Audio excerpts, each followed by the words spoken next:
लाखौ सरकारि भाबै होगोन। दिनै जोङो बरायनाय जाबाय पार्टी बेसिसावसो बेयो। दिनै तामुलपुर डिस्ट्रिक्ट BPF आरो BJP हिसाबैसो बरायदों। बावहाय जोङो स्टुडेन्टफोरनो 20,000 होदों। जिथु जोङो 3 लाख होनायनि खोथा ML साबजेक्टआव 3 लाख आरो एज ए होल माने टपारफोरनो माने BTC नि टपारफोरनो माने 5 लाख होनाय जागोन आरो 5 लाख।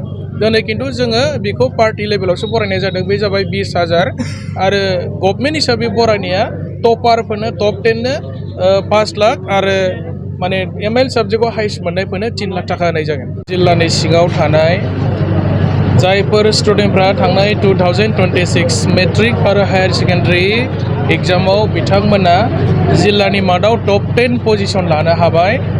जोङो CBSE आरो सेबानि स्टुडेन्टफोरखौ दिनै बरायनाय हाबाफारि लादों आरो बे हाबाफारियाव गांसे साइटेसन लेटार एप्रिसिएसन लेटार आरो लोगोसे सासे स्टुडेन्टआवहाय 20,000 20,000 फैसा होनाय जादों आरो बावहाय टटेल 78 स्टुडेन्टफोरा बे बान्थाखौ मोननो हादों आरो जोंना थांखिया बेनो जे बे स्टुडेन्टफ्रा भबिष्यतआव जाहाथे 5 बोसोरनि उनाव बा 6 बोसोरनि उनाव जोंनि बे तामुलपुर जिल्लानि फ्राय बिथांमोना जाहाथे साफा डक्टर सासे इन्जिनियार सासे प्रफेसर बा गोजौ थाखोनि माने सोलोंथाइ लानानै जाहाथे बिथांमोना सासे मोजां मानसि जानो हायो।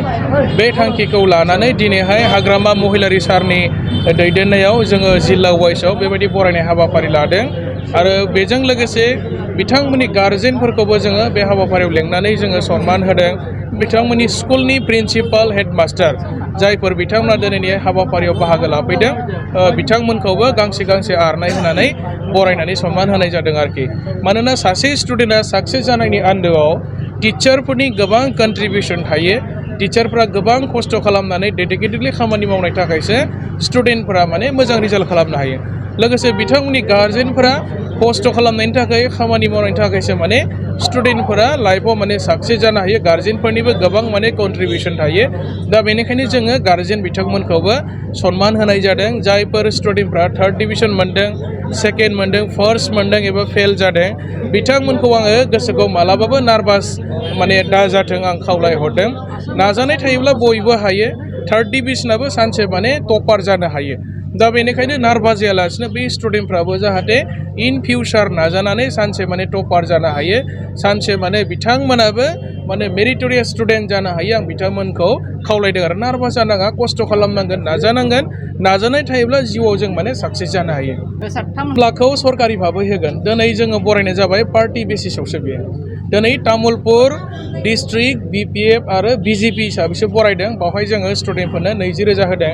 जिथु जोङो 3 लाख होनायनि खोथा ML साबजेक्टआव 3 लाख आरो एज ए होल माने टपारफोरनो माने BTC नि टपारफोरनो माने 5 लाख होनाय जागोन आरो 5 लाख।